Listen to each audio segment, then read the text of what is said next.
All right. So they introduced a set of policy which was, in a way, self-defeating. And we are lucky to have a set of papers which are exactly discussing those policy shifts. Those policy shifts are, of course, a ban on opium production and cultivation across Afghanistan by the Taliban leader, which has lots of implications for hundreds of thousands of families who depend on opium production and cultivation for their livelihoods. But again, that has a lot of implications for the region and for the world in a much broader way. Apart from that, of course, the Taliban, caged around 30%, more than 30% of Afghanistan's workforce who were women. Unfortunately, it's not only a violation of rights and so on and so forth, but that has a lot of implications for the economy of Afghanistan. In fact, I did a small policy paper recently in which I tried to quantify the impact of women in Afghanistan being excluded from the labor force on GDP. And what I found through a simple time series analysis was that around, in a very conservative assumption of considering women contributing only 10% of GDP, I figured out that Afghanistan loses around close to $1 billion on a yearly basis in terms of output. The third issue is, of course, a very cruel and coercive taxing system that the Taliban has imposed. Of course, they inherited the formal systems from the Republic, and also they've imposed their own version of informal taxation that they bring with themselves from the time of their insurgency. And that, of course, imposes a lot of burden on the public, on already impoverished and, people and very subsistence economy.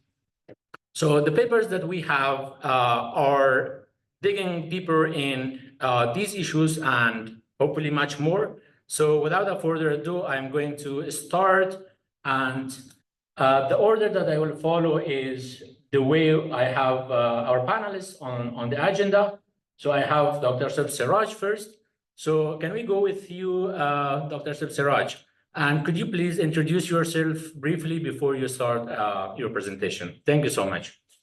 Thank you very much, and good morning, good afternoon, and good evening, depending on where you are.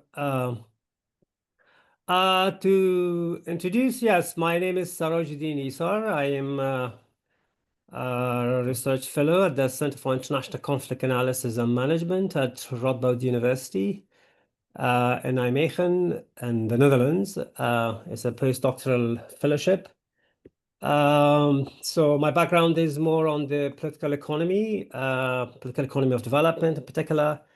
I focus on the intersection between taxation and state building, both taxes by the state and both taxes by the rebels. And that's why here I am today discussing my recent research on the political economy of Taliban taxation. So just a bit of disclaimer. It is about Taliban as an insurgent group, but I will be happy to discuss questions or queries about Taliban as a ruling authority. Let me just share my screen if I can. I hope I will be able to do it.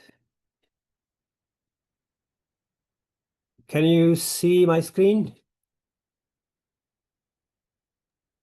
Not unfortunately.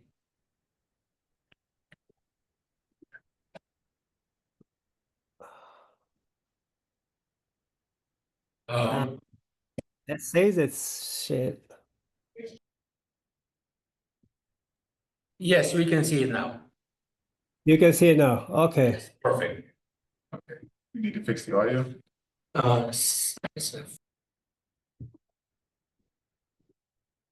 Okay. Can you see it now properly? Yeah.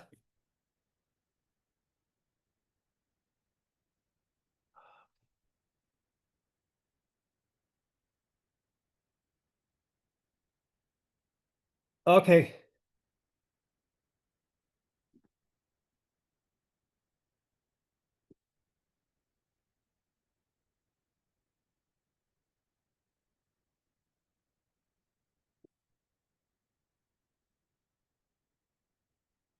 Okay, please continue. Okay, so as you can see, this paper is focused on the political economy of Taliban taxation, discussing how Taliban have moved from rebellion to a ruling authority.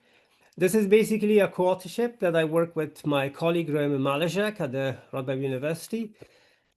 This is basically discussing, as I say, Taliban as an insurgent group between 2001 and 2021.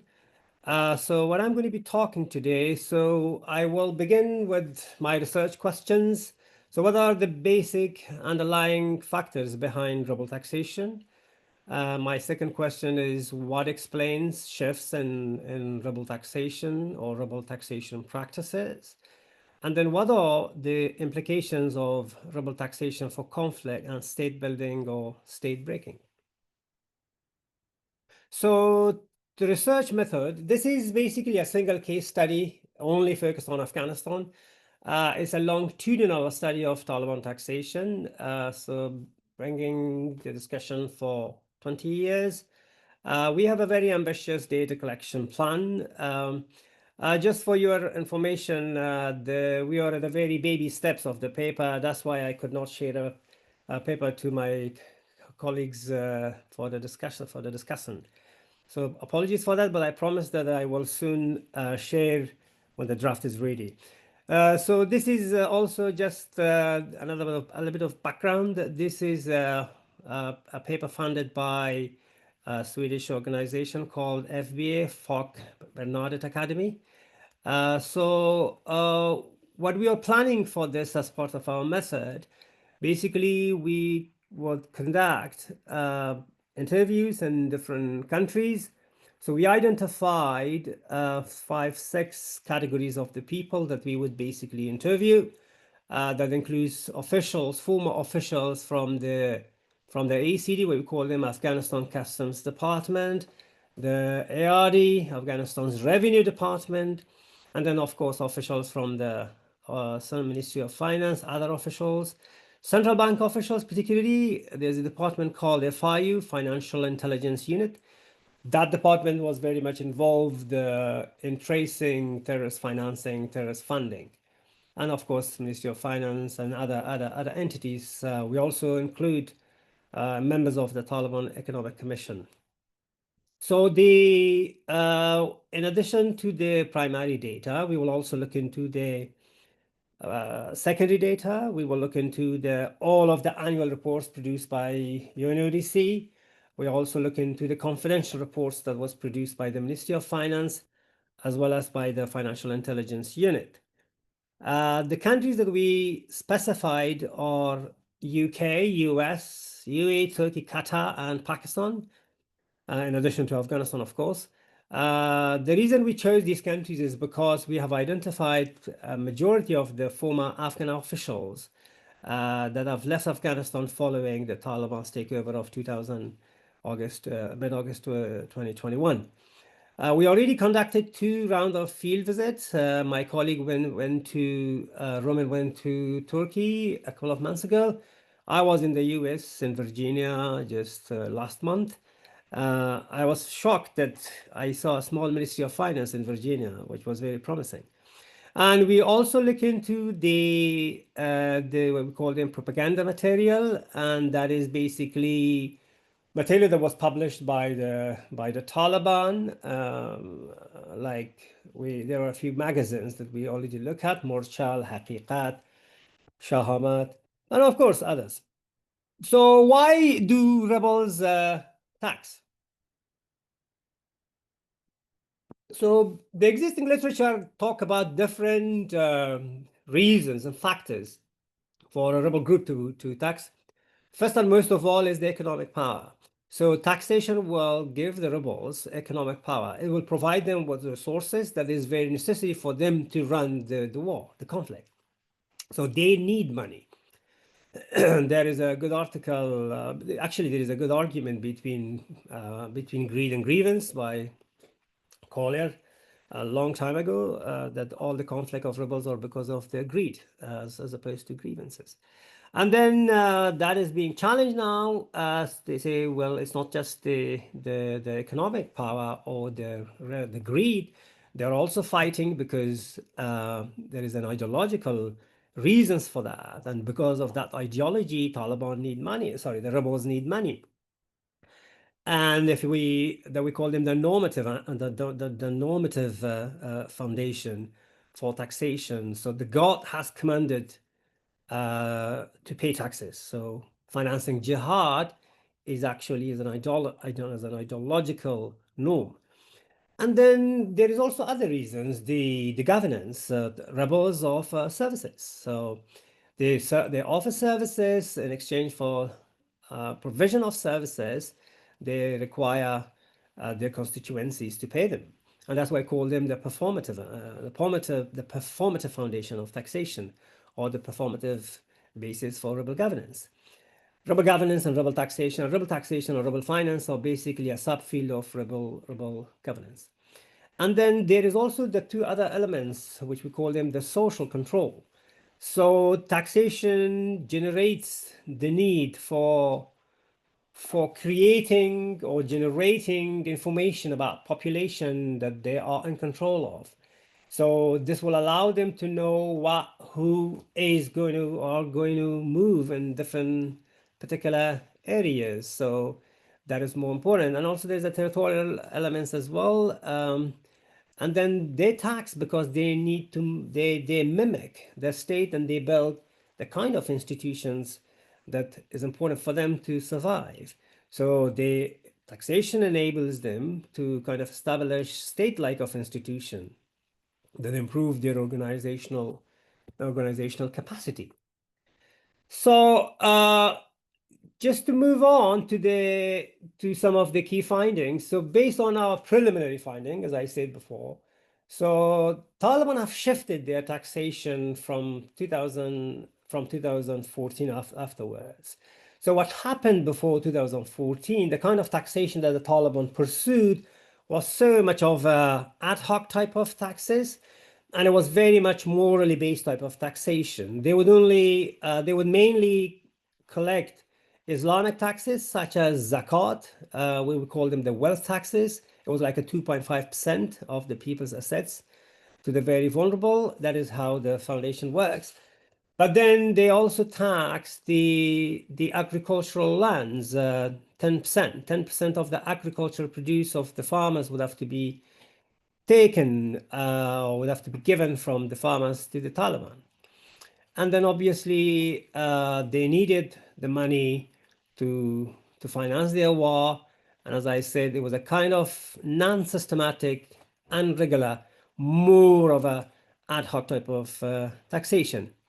And like most of rebel taxation, the nature of taxation, like what Parsosa was talking, was very much coercive, predatory type of taxation. You pay otherwise I kill you if you don't. So that was very much the practice in pre-2014.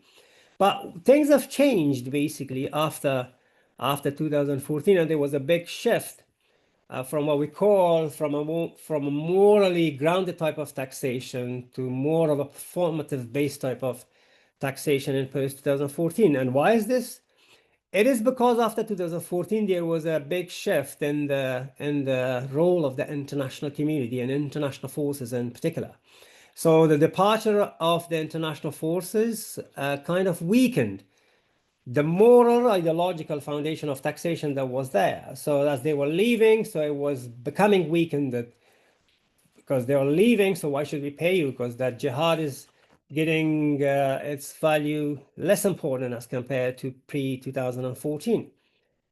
And then obviously the departure of the international forces had another impact on the territorial control of the Taliban as a result of the departure or reduction in the international forces in the rural area in Afghanistan. So there was a growing increase in the Taliban's control of the territories. So they managed to control more territories, as a result of which they controlled more constituencies and more areas to impose taxes. Controlling more checkpoints, for instance, allowed them to impose more taxes.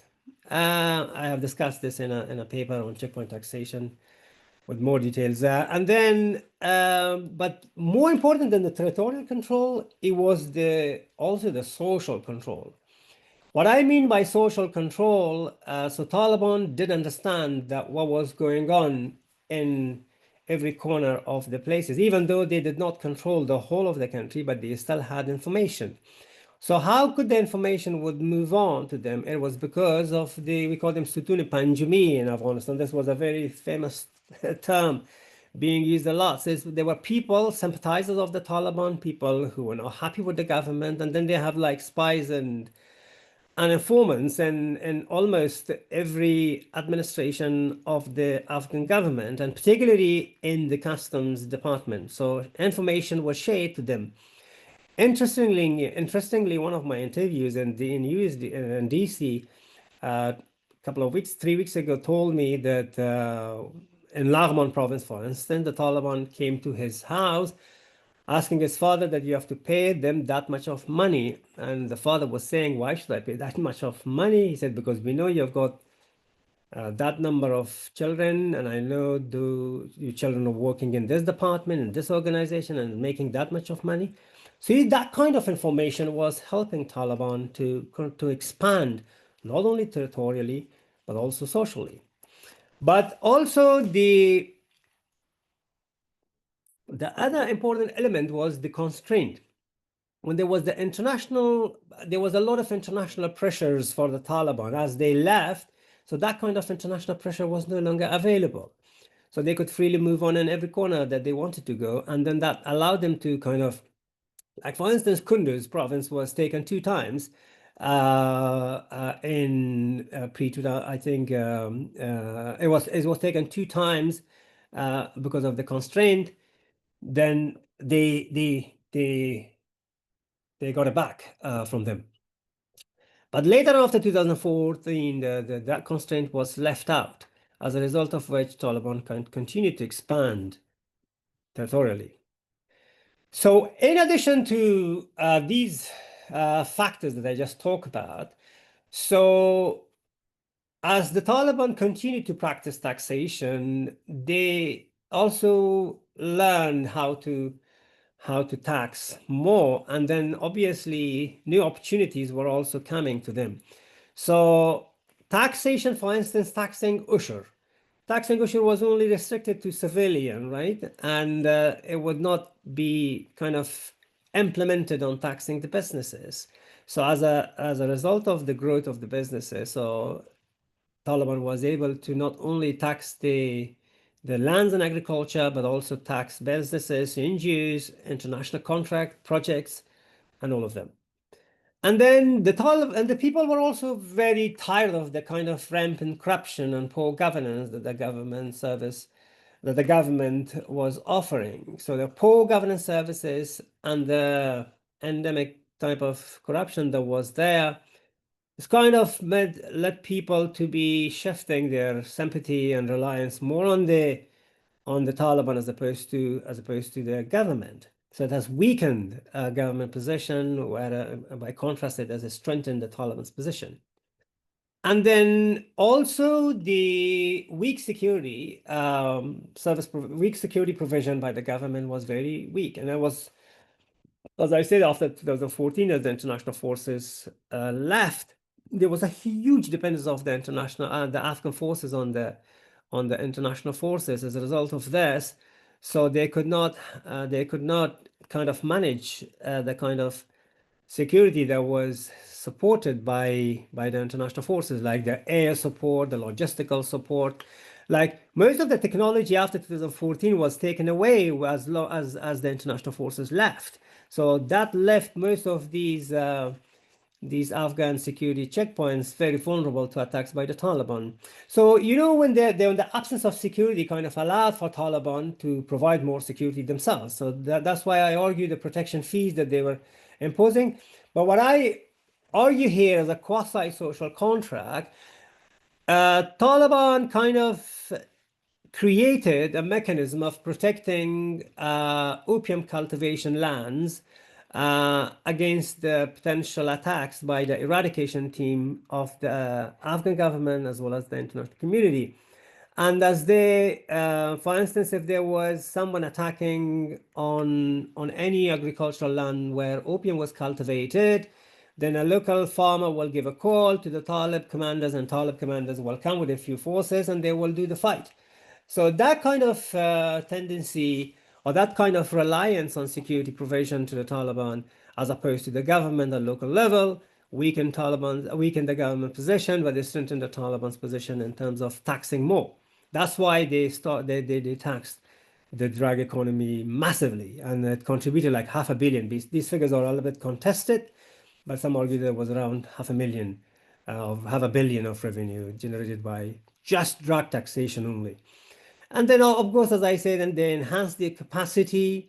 During Emirate One, they learned something, but when they were the insurgent group, they learned more about how to tax. So they brought more businesses into their net telecommunication companies. Like every telecommunication tower was subject to 5,000 or something, not to damage them, taxes, minerals, NGOs, international development projects, and all of this. So in a nutshell, so post 2014 was a big drawdown, and it was of the international forces, which kind of led to a big shift to Taliban taxation from a more type of taxes to more of a pragmatic type of taxes.